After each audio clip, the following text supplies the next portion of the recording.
Okay, let's say you're about to make one of the biggest investments of your life, buying property in Nigeria. What's the one document that stands between you and a potential disaster? We're talking about the survey plan. And for any serious investor, understanding this isn't just important, it's absolutely everything.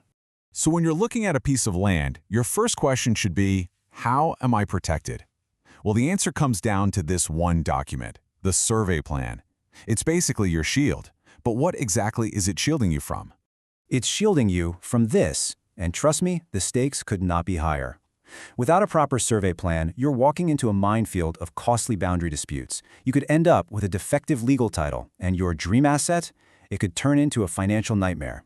This one piece of paper really makes all the difference. So we've established it's a huge deal, but what exactly is a survey plan? What are we actually talking about here? Let's break it down.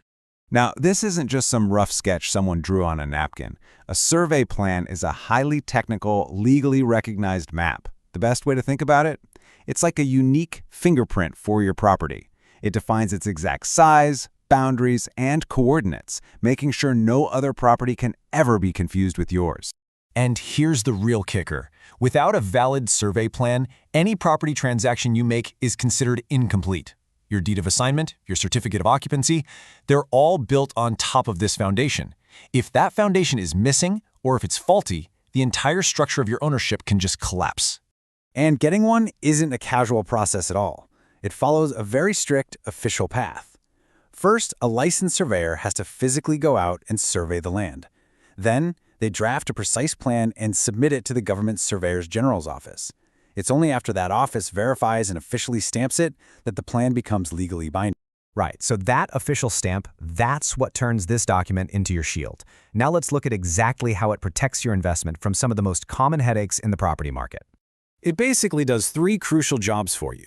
First, it prevents those nasty, super expensive boundary disputes by creating an undeniable legal definition of your land. No more he said, she said. Second, it's the key that unlocks all those other vital documents, like the certificate of occupancy, which we'll get back to.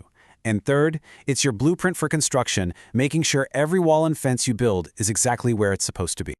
And this slide just lays it all out, doesn't it? It shows the two very different realities for an investor. On the left, you've got a high-risk, low-value mess. No bank is going to touch it, and selling it is a major headache.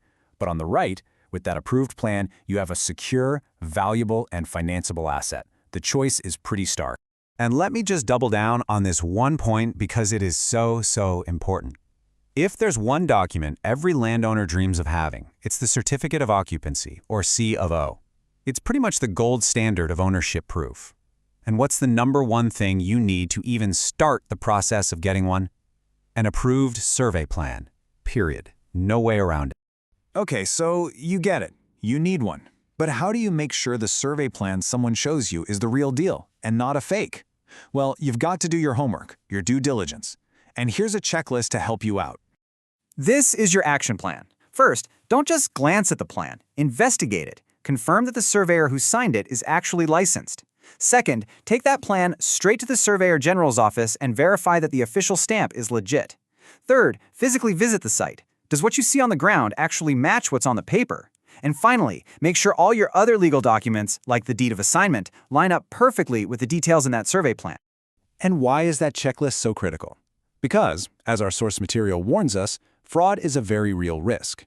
Let's be honest, there are shady sellers out there who will try to pass off forged or outdated plans. So that verification process we just talked about, it isn't just paperwork. It's your number one defense against being cheated. So far, we've focused a lot on protection, on defense. But let's shift our thinking for a second. A survey plan isn't just about avoiding bad things, it's about actively creating good things. It's a tool for building value. Just look at how this works. A property with a clear, approved survey plan is instantly more marketable. Banks are way more willing to give you a loan against it because their risk is lower. And all of this boosts buyer confidence, which translates directly into a higher selling price for you. It's a win-win-win. So it's time to stop thinking of the cost of a survey as just another expense. It's not. It's an investment. It's a proactive strategy that both slashes your risk and seriously enhances the financial value of your property. I mean, this quote just nails it, doesn't it? This isn't about ticking a box or dealing with some minor bureaucratic thing. This is about laying a solid, legally sound foundation upon which the entire future value of your investment is going to be built. So as we wrap this up, I'll just leave you with this one thought. Whether you already own property or you're looking to buy, ask yourself this simple but incredibly important question. Is my investment standing on solid ground? And more importantly, do I have the blueprint that proves it?